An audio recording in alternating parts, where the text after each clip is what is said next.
Hello, ladies and gentlemen. I'm going to do a run through on Monday's activity, neutralizing acids and bases. Uh, Again, this is sight unseen, so let's see what we can do with it. Alexander, Riccardo. As always, I usually start off with 898, so we'll call it with that. In the previous lesson, you learned about acids, bases, and pH scale. You saw that adding an acid to an indicator solution increases concentration of H3O positive ions, changes the color towards red, and has a lower number on the pH scale. You saw that adding a base to an indicator solution decreases the concentration of H3O plus ions, changing the color towards purple, and has a higher number on the pH scale. You also uh, saw that adding an acid to a base or a base to an acid tends to move the solution towards neutral. This lesson, you'll look more closely at the process in which acids and bases neutralize one another. Let's take a look. All right. Following video, 3 drops of citric acid solution are added to the universal indicator, and then a sodium carbonate solution is added to neutralize the acid. Use the color chart to determine the pH at different points in the video. Record the pH values in your notebook so you can answer the questions that follow the video. Okay. The cup on the left contains citric acid solution, and the cup on the right contains sodium carbonate solution. Both solutions are clear and colorless. In the center, there are 2 cups of universal indicator. Notice what the pH of the universal indicator by itself is. Use the universal indicator pH color chart, which is above the 2 solutions. In this experiment, 3 drops of citric acid will be placed in the universal indicator now. What is the pH of the resulting citric acid universal indicator solution? Now we'll neutralize the citric acid by adding drops one by one of sodium carbonate. 1 drop of sodium carbonate is added to the citric acid solution. A second drop of sodium carbonate is added to the citric acid solution. What is happening to the pH? A third drop. After 3 drops, the pH is now 5. A fourth drop is added.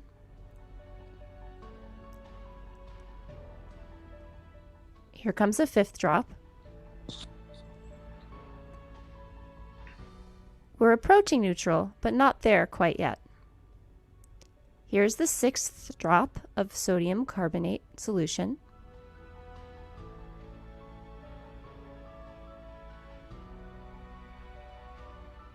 It looks like we might need 1 more drop of base to neutralize the citric acid. Here's the 7th drop of sodium carbonate solution.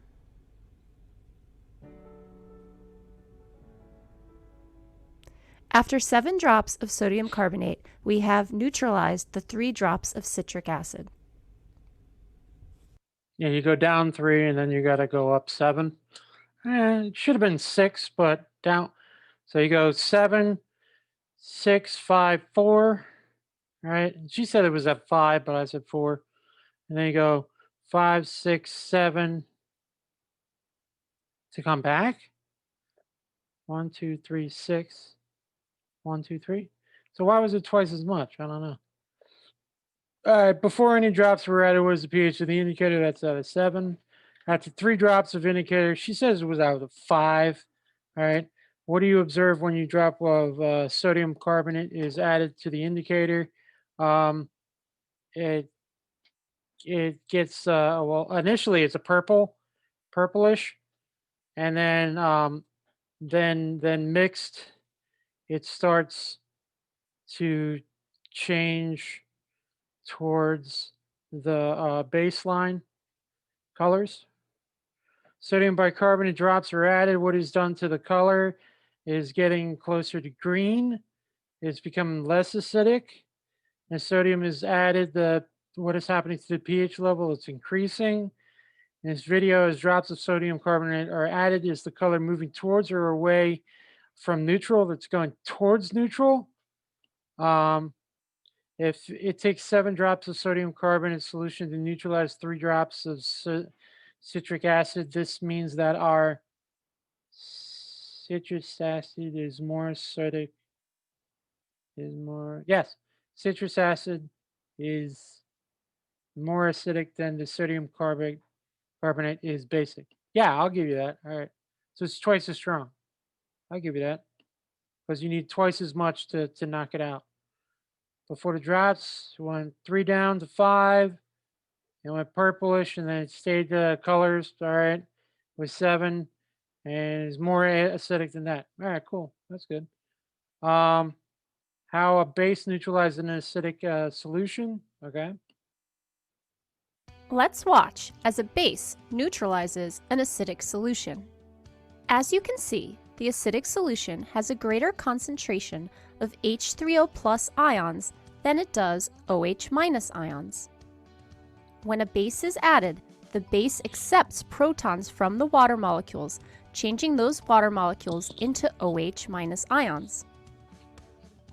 The H3O plus ions and indicator molecule donate protons to the OH minus ions. This lowers the concentration of H3O plus and changes the color of the indicator. Let's watch that again. In the acidic solution, there are more H3O plus ions than there are OH minus ions.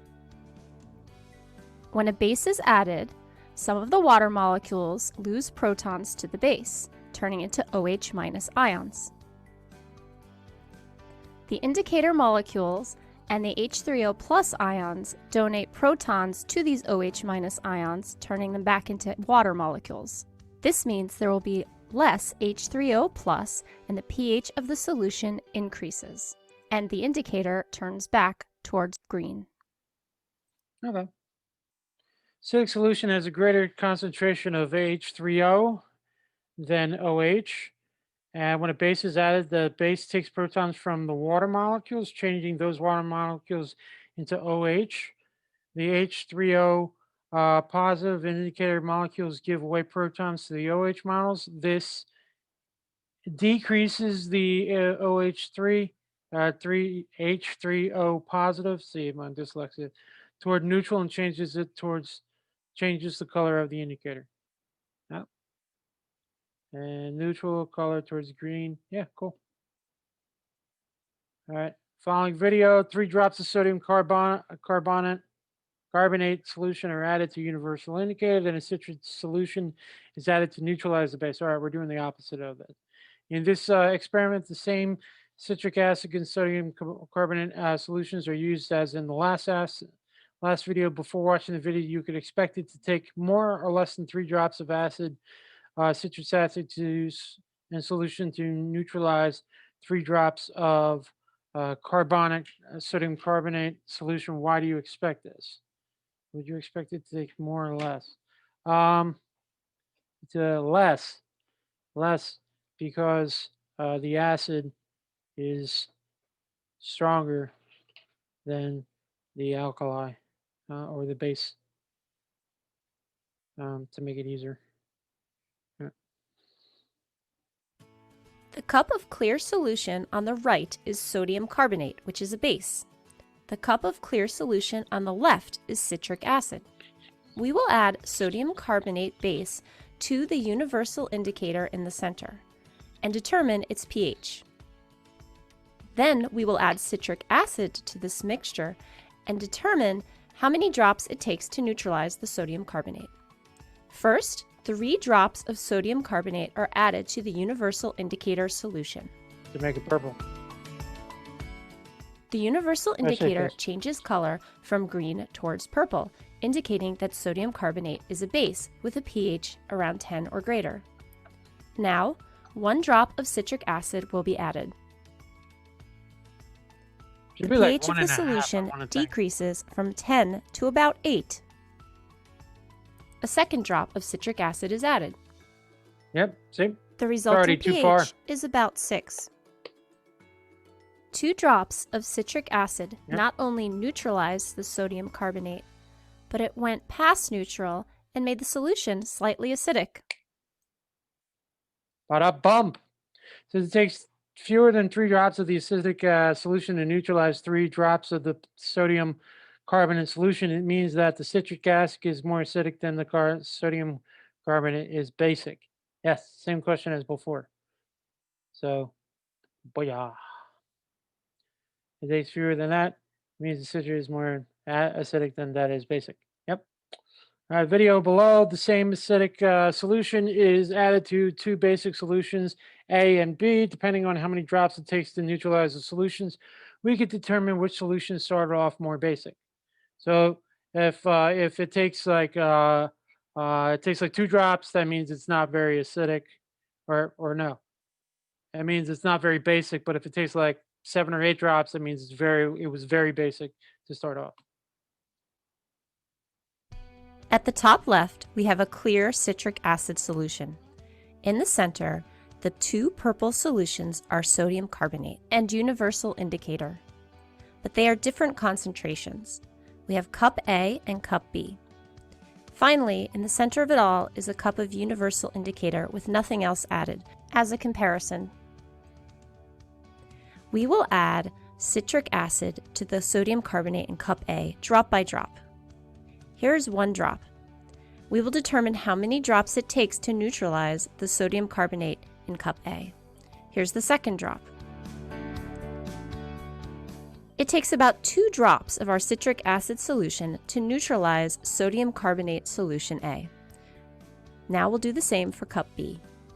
We've added 1 drop of citric acid, a second drop of citric acid, a third drop of citric acid is added, and it is clear that solution B is more basic than solution A. And now a 4th drop of citric acid is added. Took about 2 drops of citric acid to neutralize sodium carbonate solution A, and it took about 4 drops of citric acid to neutralize sodium carbonate solution B. Cool.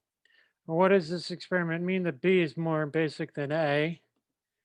On the pH scale, solution would be lower than B. All right. Solution is more basic and it'd be lower. Yep, good.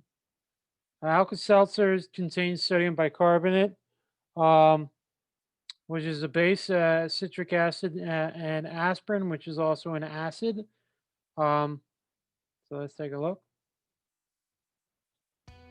This cup holds green universal indicator solution. On the right is the color chart, so you can figure out the pH of the solution in the cup. It starts around neutral with a pH of 7. We will add a piece of Alka-Seltzer.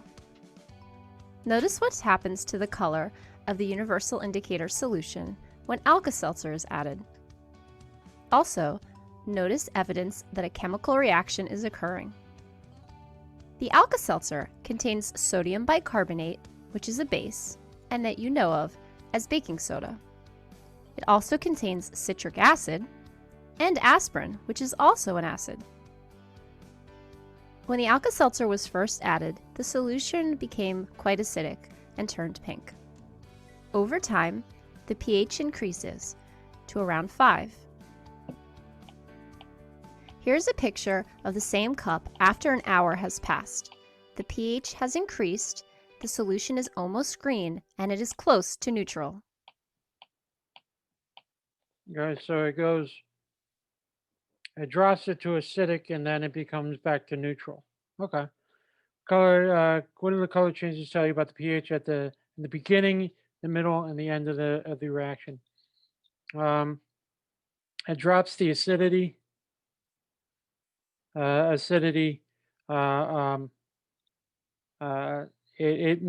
increases the acidity. Then over time returns it to a neutral state. All right. So at the beginning is reddish, and then it goes orangish, and then it goes yellowish, and then it goes to green. Yeah, so that's about right. That's it. That was a really quick one. That's an easy one. That should be a simple Simple execution should be relatively fast for you. Shouldn't have a problem. That was pretty cool. Pretty cool. See ya.